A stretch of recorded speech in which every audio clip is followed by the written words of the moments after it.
This is Women in PR, a podcast about inspiring women that have embraced PR and made it shine, changing it for the better every day. It's about mentors, founders, researchers, role models, leaders. I'm Anna Adi.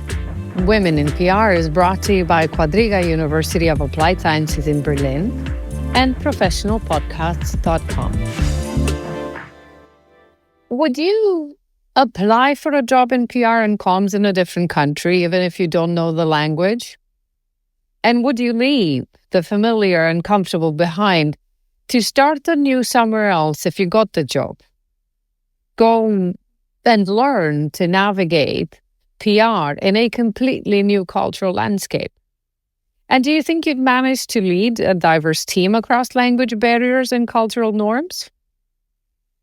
This week, we're traveling to Japan to meet with Heather Young, who has done just that.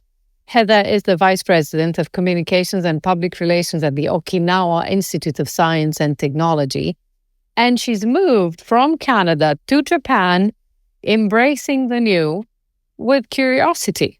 Her stories, she'll tell us more in this episode, I promise, is a testament to adaptability and also to the universal values that drive PR as a profession. So get ready for an enlightening conversation about cultural adaptation, team leadership in a diverse environment, and the unique landscape of PR in Japan. And trust you me, it is unique.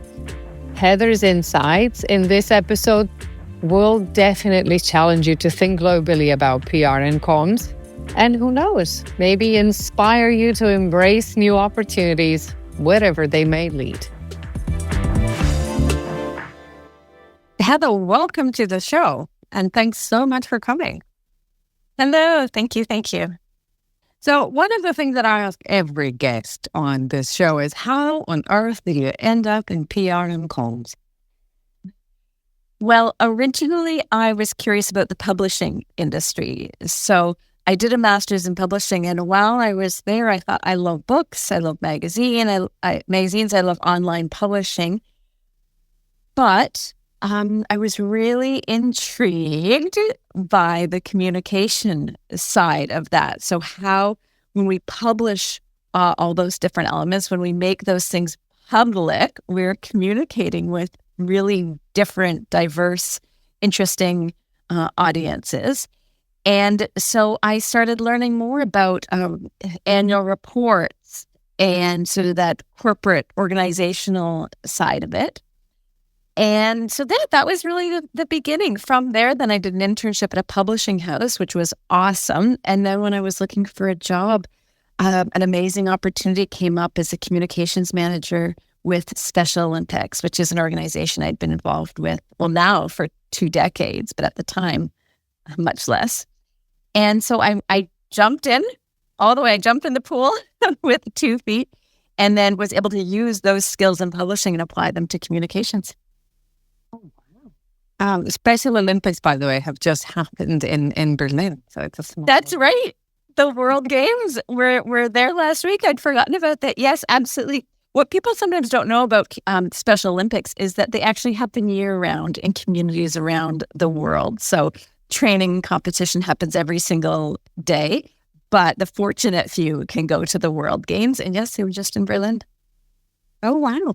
I didn't know that. I knew that they were somehow attached, right? At least every 4 years or so, they seem to be in tandem with the big Olympics, as the other people call them. Yeah, they're not actually. So they're distinct from the Paralympics. So it's the Paralympics and the Olympics that happen in sync, and they of course, winter and summer offset each other, and then of course Paralympics and the Olympics happen just consecutively in the same city. But in fact, the Special Olympics are distinct from there. So the Special Olympics are for people with intellectual disabilities, where the Paralympics are for people with physical disabilities. So yeah, separate program, separate schedule, but same philosophy around inclusion and the spirit of using sport as a vehicle, for so many things in life, for meeting people, for excelling.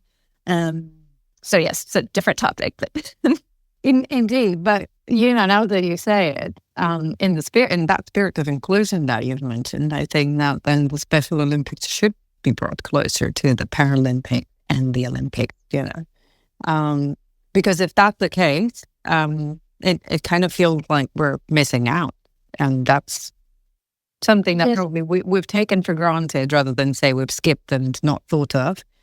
But there's certainly something that probably could be done to make world a better place, and to show indeed that sport is and can be inclusive and not only be used for politics, which can happen as well. Absolutely. And in fairness to folks too, there are folks who are thinking about that. So the Paralympics spearheaded a campaign the year before last called We the 15. It was about the 15% of the world that have different disabilities, that come in different forms. And in fact, that was including so many different organizations, including the Special Olympics. And the president of the IPC, the International Paralympic Committee, was at, they're based in Germany, he was visiting the World Special Olympics and World Games. So those conversations are happening because inclusion is inclusion. Right. We did go off a tangent. Take me a little bit back through your career journey. You're currently in Japan, but I know that Japan is not your home. It's just it happens to be your last stop. We'll talk about Japan extensively. I mean, this is what we're here for. But how did you end up in Japan? So take us a little bit through a world tour. Sure. So I'm Canadian. So I'm from Waterloo, which is about an hour from Toronto. From there, then I lived in Montreal for a while, where I did undergrad, and then back Toronto, Montreal. And then I spent the last 20 years in Vancouver, so the other side of Canada, before coming to Japan.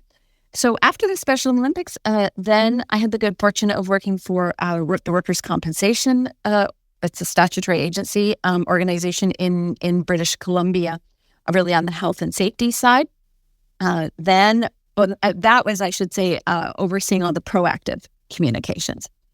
Then I went to a not-for-profit called MyTax, which is a Canadian organization that fosters innovation by pairing academic researchers with industry to really grow innovation in the country, and working with international partners too.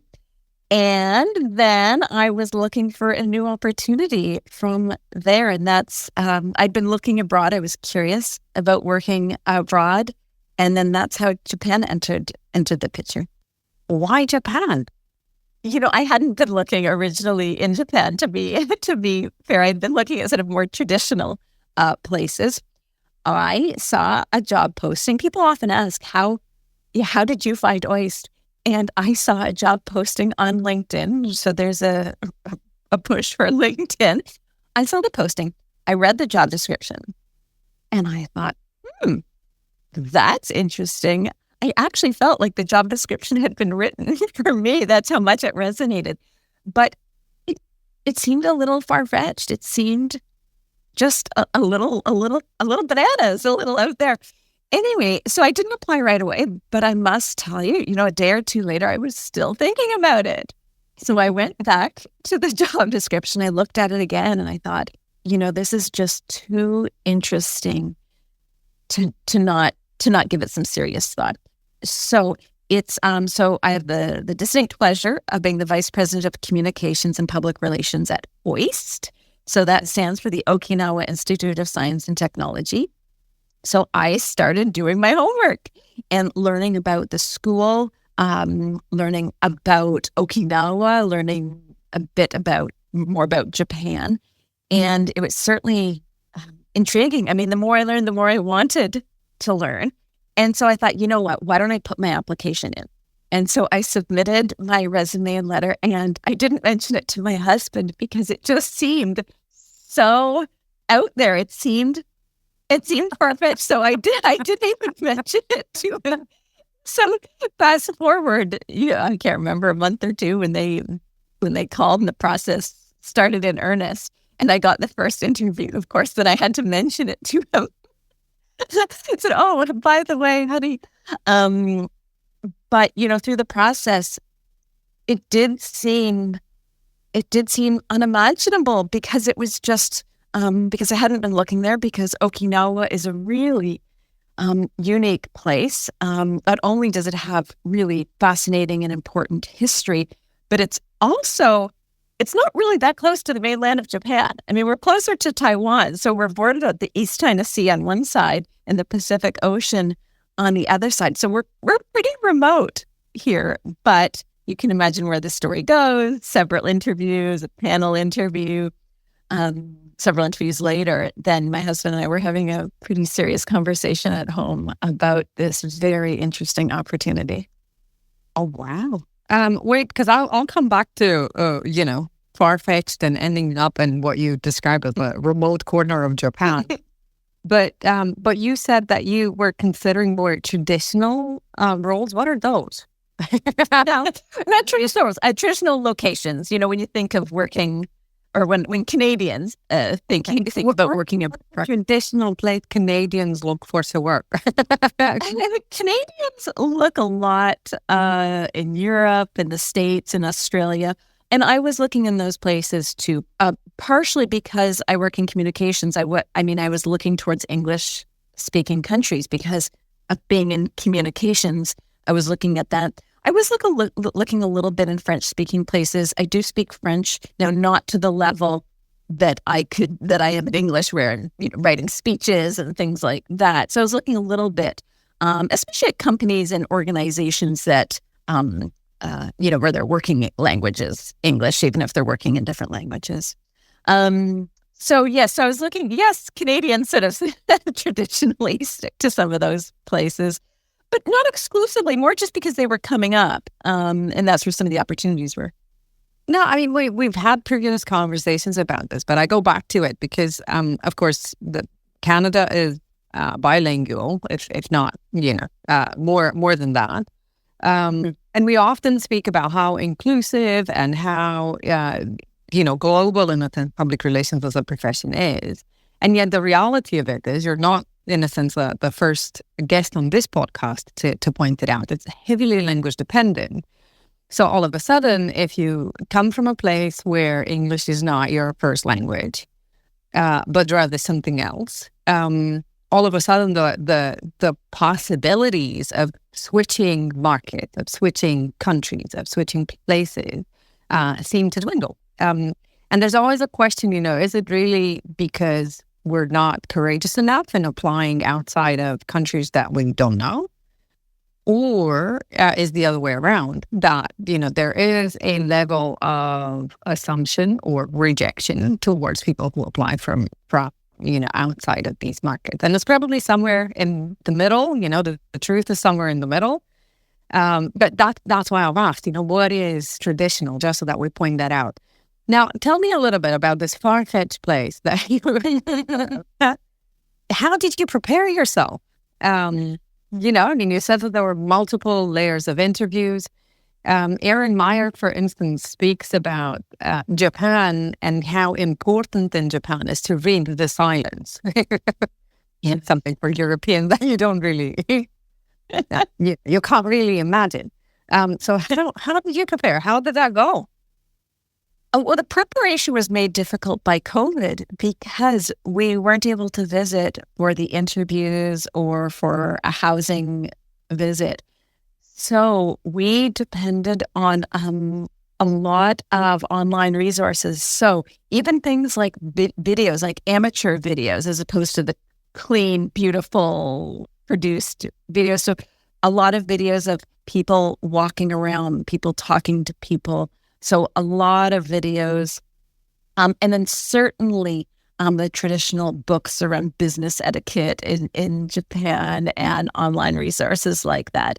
But the reality is, after you read the books, then the rubber has to hit the road. Then when you're actually in front of people, yes, there are things, especially body language and nodding that are unique to Japan. But at the heart of it, people are people, where you can read other parts of body language. You can see on people's faces. So yes, we need to be more attuned to that. But at the same time, I just come back to this, people are people, because say in my team and at OIST, staff at OIST come from over 60 countries around the world. So there aren't enough books or websites. There's not enough time, rather, to do all the research.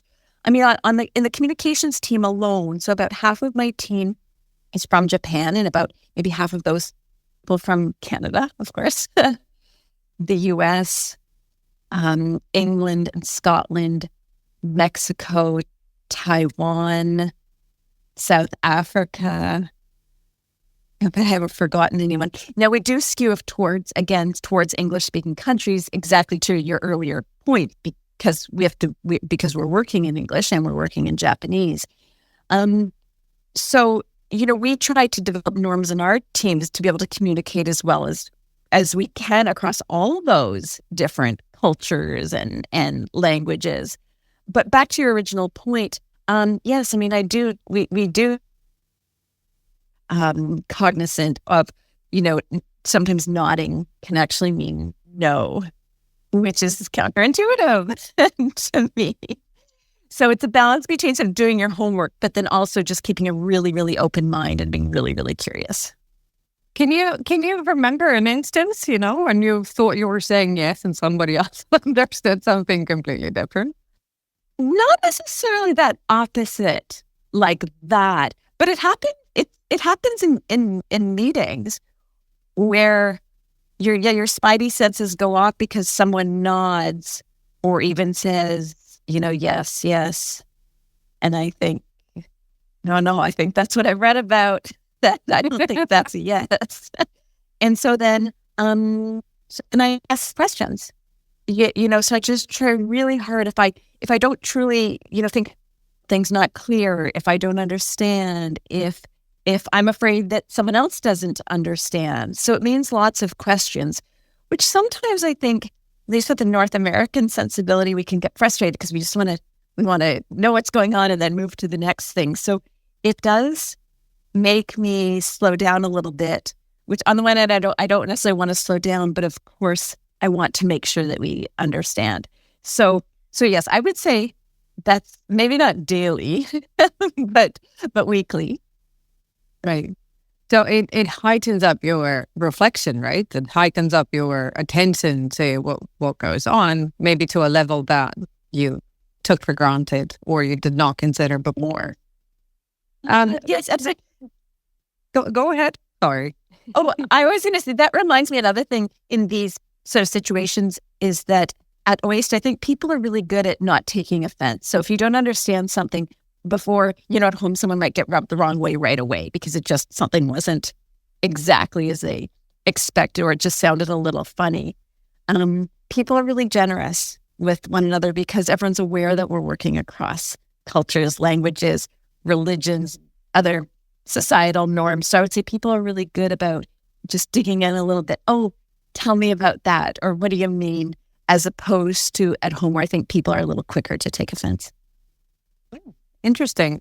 You said a word that I, picked my senses, because you said you developed with your team norms to facilitate, in the sense, you're working together and your intra-team communication. Can you tell me a little bit more about that? How did they look like, these norms of yours? The big one, I'm just thinking of our big division meeting. So we have about 25 people. So that's a lot of folks, a lot of different, different countries, a lot of different cultures and norms.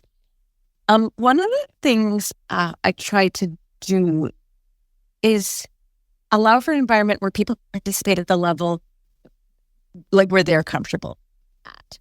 And I mean, you can probably hear from my voice and pretty outgoing and want to bring people into the conversation, but people are at different levels. So for example, something I wanted to do a big check-in. We were having a really, really busy time and I wanted to just check in with everyone. But it's not an environment where, when I look at 25 people, that people want to stand up and say, hey, I'm having a hard time.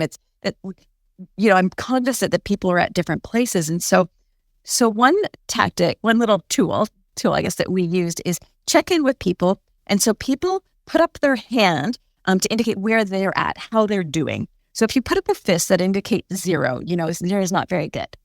5 fingers, so if you open up your palm, 5 fingers, okay, that means I'm doing really well. But of course, there are, you can be anywhere from 0 to 5. And so you put up your numbers. So we ask everyone to put up their numbers, and it's a moment that people, again, participate. And if you don't put up your hand, that's okay. But people have that opportunity. They're invited to participate.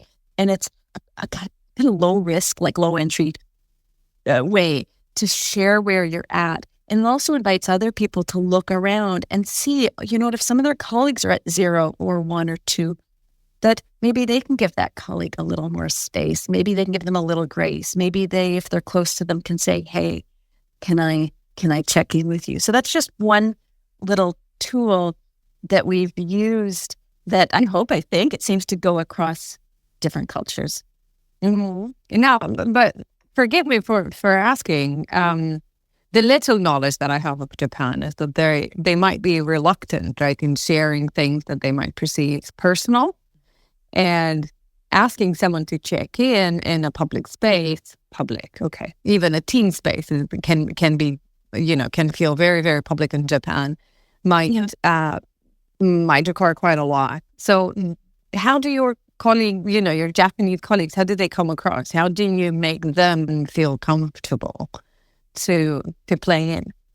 Yeah, keep in mind that OIST is a pretty unique environment. We're not, you're just for sure. Yeah, so we're not really a traditional Japanese environment. That said, we're a research university, but on the administration side, we are heavily weighted on the Japanese side. So we're mixed. So people already that find themselves at OIST, I must say, it attracts such neat people that choose to work in an international environment. And they choose to work at a young university for 10 years old that has a really ambitious mandate. So now that's not to say that we don't have we have a big range of personalities and comfort levels and experience. Some people have worked internationally, some haven't. So on the one hand, we're not the usual environment. But I hope that my leadership style, that of my managers, and my managers, they're a diverse group too. I hope that we create an environment where people feel comfortable. At the same time, that example is it's an invitation to participate, and people are ready at different rates. But I must say that there is something special, I think, about being invited into that space and express yourself in that way. And it is it is a lower risk than other sort of more traditionally what I would call North American ways at, saying exactly what's on your mind. Right. And how do your meetings go? How do you organize your meetings when you have things to do, considering that there's so many different people in your team? How do they run, and how do you get anything done when, I don't know, time and distance and authority and language, let's put that into the mix. All of these can make the work fun, but also can bring a level of complication to it that maybe some might not want to have to deal with. So how do your meetings work? How do they look? I think they're pretty international. What I mean by that is I work with the managers to set the agenda and go through things in probably a very Canadian fashion, quite frankly. But what I'd point out is that in Japanese meetings, from what I read and understand, people answer in a very hierarchical way. And we do have some of that. People do nod. But I find it, I wouldn't call it in a hierarchical way. I'd call it in a very respectful way of hearing from different people at different times, as opposed to in what I gather Japanese meetings where people are really very careful exactly the different order where people speak. We don't have that. I am conscious that there's certainly times where the foreigners put up their hands first and do break the ice sometimes. So on the one hand, or even I'm just more comfortable. So on the one hand, that's good. Breaking the ice is good and showing that input is welcome, and we want input. We want diverse perspectives so that we can create a better project or whatever we're working on. But I would find in Canada that more introverted people, quieter people were speaking up regardless of culture. And so often I will say in meetings, let's hear from folks we haven't heard from already. But that's something that I would do anywhere. But I am conscious of, yes, certainly some, are just some people or some personalities or some groups that are speaking out first. Okay, if the timing doesn't matter, but is everyone getting that space? I mean, but it's about using other tactics, I think, too. So folks that want to think about things longer, folks that want to digest, folks that don't want to speak there, inviting them to send input by email or in other ways afterwards. So that way, again, we can allow for different styles, not just talking out loud, but also different styles of thinking. So we try to do that, which also then sometimes means we can't take a decision in a meeting. And so again, we still need to move things ahead, and we still need to advance and move to the next thing. So it just depends on the project. But I think being aware of that, being conscious of it can help sort of lower the anxiety and and allow us to just be really aware of where people are at, and hopefully it brings a little patience. Yes, but do you have sort of follow-up emails, for instance, from these meetings? Like, in this meeting, here's what we covered, and here's what was decided upon, and so on.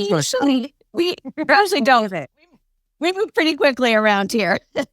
So it depends. Sometimes in executive meetings, if I want to remind people, I actually will send notes out to my executive colleagues as a little urging them. But on our in the communications department, we're a bit more casual. So sometimes yes, and sometimes no. It just depends on the project. Sometimes also the managers actually will follow up in their team meetings where people are more comfortable in a smaller group. If it's something like where we really want feedback or there's something special, so there'll be follow-up that's 1-on-1 or 1-on-3. Okay. It's fantastic. I mean, it's just, that talking to you gets an opportunity to, gets me an opportunity to think of the stuff that I might have been reading. And one of the pieces of advice, again, we go back to Erin Meyer's culture gap and culture map. One of the advices that she gives to deal with teams that are culturally diverse is to set up norms. And part of these norms would include deciding as a group in a meeting, who would do what and what the responsibilities would be, including written follow-up. But obviously, your team works so well that no written follow-up. I don't know about that, but we're trying to do what works. Tell me a little bit about the PR work in Japan, because again, there's little research that is available. I mean, getting, for instance, any sort of sample or any access to a Japanese relevant or, to a group of people that would share how their work looks in Japan is usually quite top work. And I would imagine it's top work, again, going back to language, not because people might not want to share, but rather because Japan can be perceived and act sometimes quite in an insular manner, right? So, I'd imagine communicators in Japan do exchange notes and do talk to one another and are known to one another. But that might not necessarily be the case, with the outside world. So how does it work? How does PR in Japan look like? Well, I don't know that I can speak to the whole industry in Japan. But okay, that was a big question. Let's rephrase. How does PR around, oysters look like? Of course. And the things that you do. Yeah, a couple of things that I've learned that have been really helpful. So there certainly are big firms that we can call on for help. And so that's very, very traditional in my experience. But something that's interesting that has really given me an appreciation for PR here is that people rotate through jobs, and a lot of government jobs or university jobs. So, for example, they may spend, they would spend some time in finance and some time in HR and then some time in PR and go around like this. And the idea, I gather, is to really create well-rounded, it has a little bit of a grassroots feel to it, right? I just think of there's some big companies who send their execs, even say marketing, they have to go do sales and they have to go and do things before they can get into their marketing role to have an appreciation. So it reminds me of that sensibility, but this is always rotating. So the upside is you can really learn a lot, gain an appreciation. The downside is that, of course, you have people working in different fields that, oh goodness, sorry. Sorry, my phone. It gives people, people are rotating, so they don't necessarily have those deep expertise that you and I might be used to. So, for instance, OIST is on the organizing committee of the Japan SciComm Forum, so a volunteer-run organization that gets science communicators together. We get together once a year. We're hosting it in the fall. And so there is an interesting mix of people that show up. So we have people who are career communicators, maybe generalists, maybe science communicators. We also have folks who are rotating through that function. And so it means when we put on this forum, this conference, we have such a wide range of people.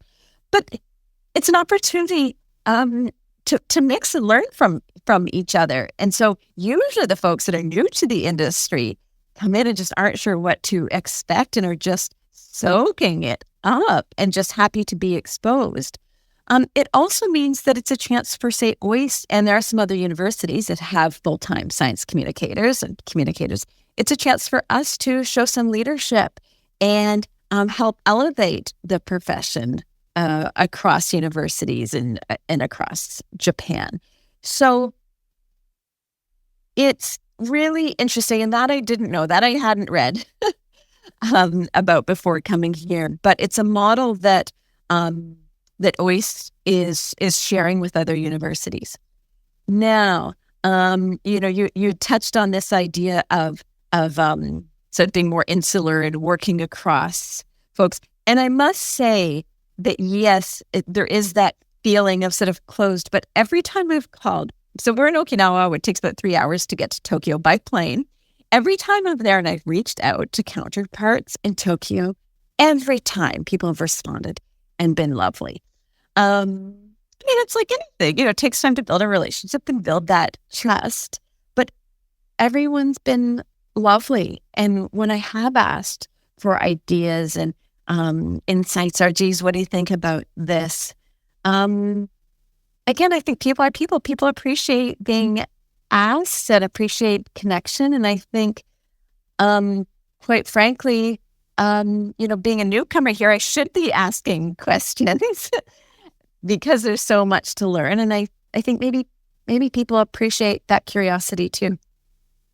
It's funny because when you mentioned this rotation, what came to my mind was a crime thriller that I read many years ago. And I had to go through my Kindle history and look through it. It's called 6-4. And it's by Hideo Yokoyama. And I ordered it because I wanted, back in the day, I wanted to read something else. Now, mind you, my reading list quite often includes doom and gloom. So I remember looking for something else and looking for something else also distinctly geographically something else. And I was quite shocked, but also very surprised because the main character there, right, was a policeman was a crime investigator, so a detective who was being deployed in the press department. And he was very begrudgingly doing that. Of course, at the end of the book, he ends up loving it and finding it really interesting. But while you were talking about, these rotations, that brought back, renewed this question that I've had. Does PR face in Japan the same sort of pushback and the same negative perceptions? And we that we seem to battle with in other parts of the world? And do you see that with people who might not come to comms and PR from a comms route? I hadn't thought of this until you asked, but just my first sense off the top, actually, my first sense is that no, it doesn't necessarily have the same pushback in other places where, quite frankly, some people think it's easy. Anyone can do it.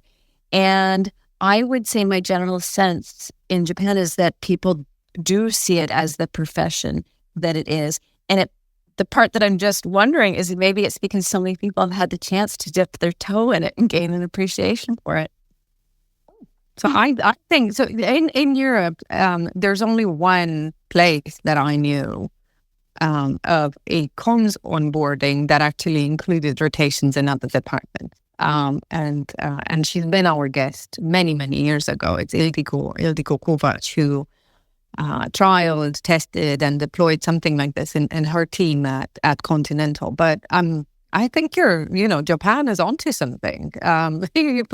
If you want to get rid of the pushback that comms seems to be facing, maybe rotations overall might be a better idea. The other thing that we were thinking about, Thomas Stockel and I, was that maybe we should start teaching comms, and persuasive comms in particular, like comms literacy, with all the aspects of interpersonal, intercultural, media literacies and persuasion literacies in STEM schools, to those who, and in business schools, to those who will end up most likely ending up interacting with comms, but clearly having a judgment from the outset that it's very easy.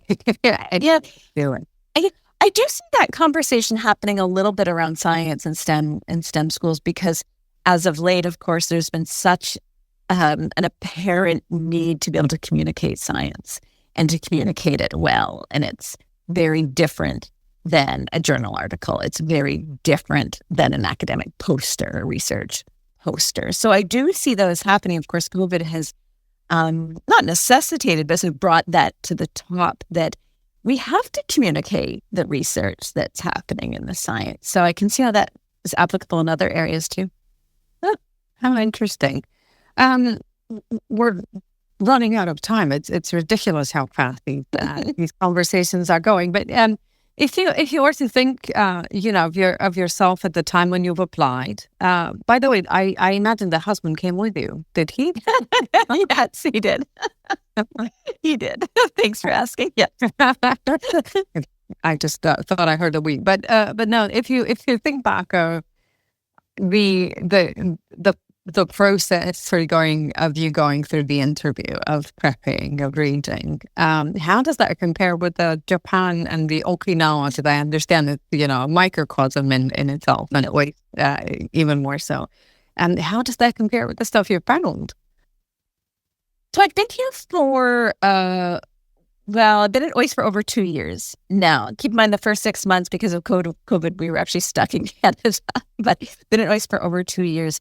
The reality is that it feels like a little bit of a roller coaster. There's lots of highs, but there are valleys too. There are times where it's tough. There are times where, it's frustrating, and we're human. And then the next moment, it's amazing. My team is just wonderful. So there are ups and downs, but I have to tell you that even on the tough days, I have no regrets. Even on the tough days, it's been such an awesome experience working abroad, working at this level, working for such an interesting institution with an important mandate. So yes, I'd say maybe probably more ups and downs than I had expected or predicted, but that also makes it, I think, more meaningful too. So all in all, it's been an amazing 2 years, and there's no end in sight. So how do you cope with all these ups and downs? And how can you stay so cheery? Well, I'm a people person. You won't be surprised to know. So I try to I genuinely try to connect with the great people that are here. I mean, really. And that takes different forms, different days. Okinawa has beautiful nature. So I do try to swim a lot. I do try to walk a lot, just to take care. But that's anywhere, right? I mean, PR communications is a stressful, busy field. So, that's something that we try to do anywhere. But I should tell you, just on the topic of connecting with people, we did a news conference last week. We were announcing a type of rice, an insulin-resistant rice. So it was a very traditional news conference, and we had two women there who had named the rice because it was given a name, and they both had come up with this name. And I forgot that we didn't speak the same language. So afterwards, I'd met them a little bit, but I wanted to say hello, and we were taste testing the rice. And so I went over, and we were essentially sort of talking with each other, about the rice. And I almost didn't realize there was just lots of nodding and hand movements. And it wasn't until the interpreter rushed over a minute later and began filling in the gaps that I realized, oh my goodness, we were just sort of smiling and pointing and saying little bits here and there that we actually didn't speak the same language. And I've just been reflecting on that over the last week, because I thought, that's a pretty beautiful moment to forget that you're not speaking the same language and just naturally improvising. And, it's like those moments are the highs, those opportunities to connect with people, which I just did intuitively because I was just so drawn to them and wanted to connect. So it's those sorts of things that I just, that I love. So if you were to sort of meet with yourself a few years back, your younger self, and somebody would come to you and say, "Hello, we need a list, a list of things, that you'd say, make comms in Japan for a foreigner easy." So managing a team in an environment like that, what would you say that would be? I would say a couple things. And we touched on this already. Be curious. Be curious. Be curious. And the other thing too is, don't forget to laugh. Because funny things happen. Even, when I have the little earphone in my ear because things are getting translated. And then, of course, something funny happens.